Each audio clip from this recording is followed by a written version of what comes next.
Wednesday, December 4th, and this is your Daily Coffee with Wes Gardner. A little bit of a quick forewarning. This is going to be a very main topic intensive episode. I was going to do a couple different stories today, but what is going to be the main topic incited all of my bloodlust rage, so we're going to be talking about that mostly. But first, because I know everyone loves weird news, we're going to be talking about a little bit of anger management.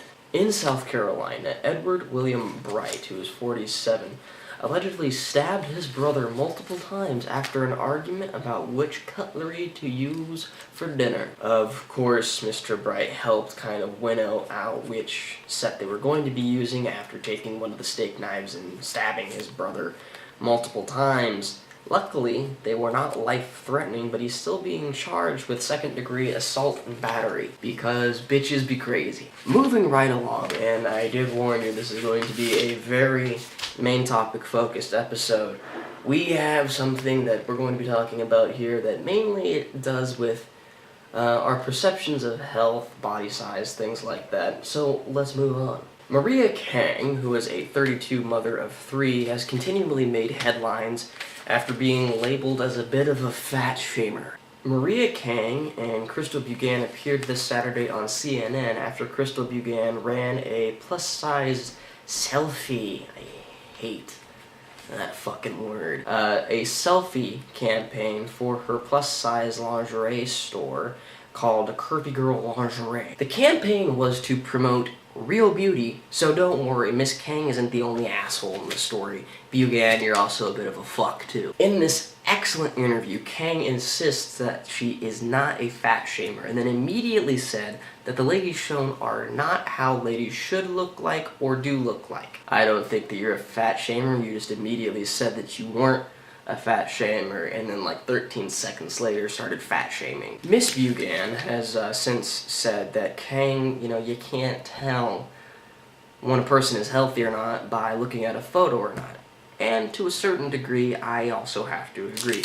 But let's get through all the facts before we start rolling through my amazing opinions that are going to change your life. Participants in the selfie campaign were encouraged to be confident to help inspire people and show them that they're not the only people with stretch marks or muffin tops or a saggy chest or anything like that. And Kang saw this inspiration and said that these women are overweight and that we are promoting in the United States this normalcy to look at an overweight person and say that's fine.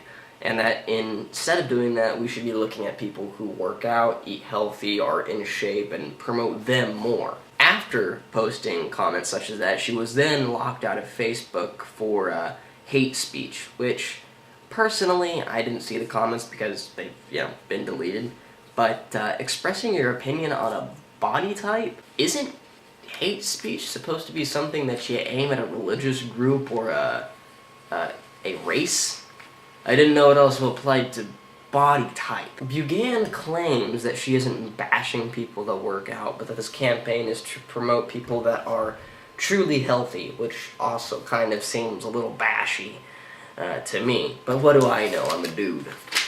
Why do girls have to be such bitches to each other? Alright, so this is going to be the part of the show that is going to be a little bit lengthy, where we basically take my opinions on this issue and flesh them out a little bit. Because ladies, there is no one more qualified to tell you how you should feel about your body and how you should feel on the inside than a guy that doesn't know you at all. If anything, I am the most qualified person to be telling you this because I have dated a lot of the most psychotic specimens of your gender, so I know what the fuck I'm talking about. My mom's gonna be really proud of this episode. First and foremost, we have to jump in. I am very particular about my women.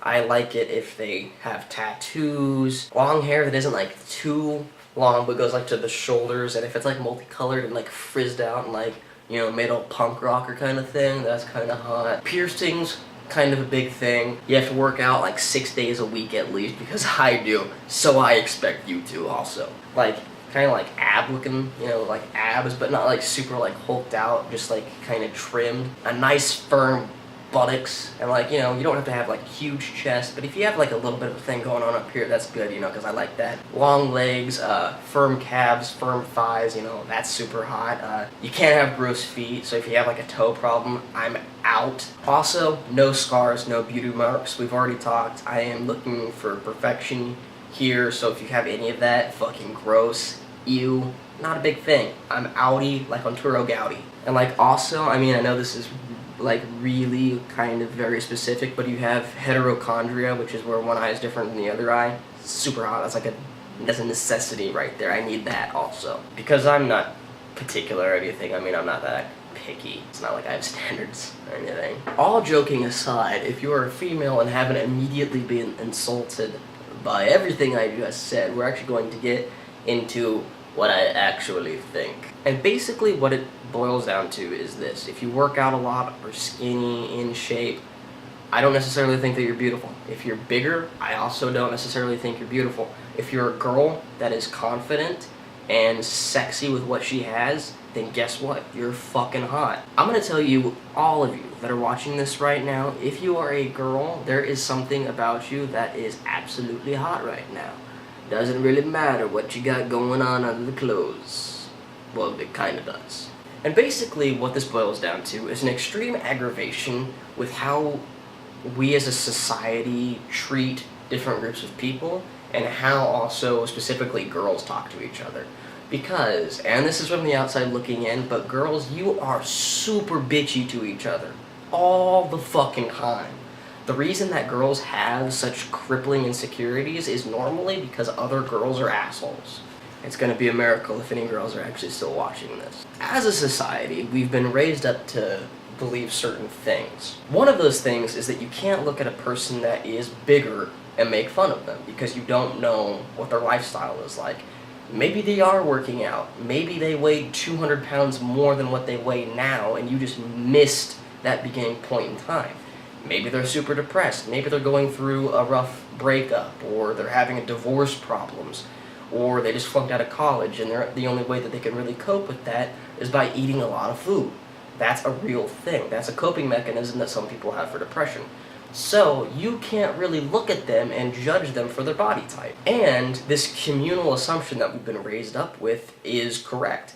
It is impolite and incorrect to judge someone's body like that. But on the flip side, we don't have the same protection for people who are in shape or skinny. For instance, when a bigger girl looks towards a skinnier girl, she might say things like, hey, you need to eat another meal, or how's that bulimia doing, or lay off the crack pipe. And why is that excusable when we're not allowed to judge fat people? Sorry, skinnily challenged people. We're not allowed to shame fat people, but shaming skinny people or people that are healthy is totally okay. This is the height of hypocrisy. You don't know why that person is skinny. Maybe they have a disease, maybe they have cancer.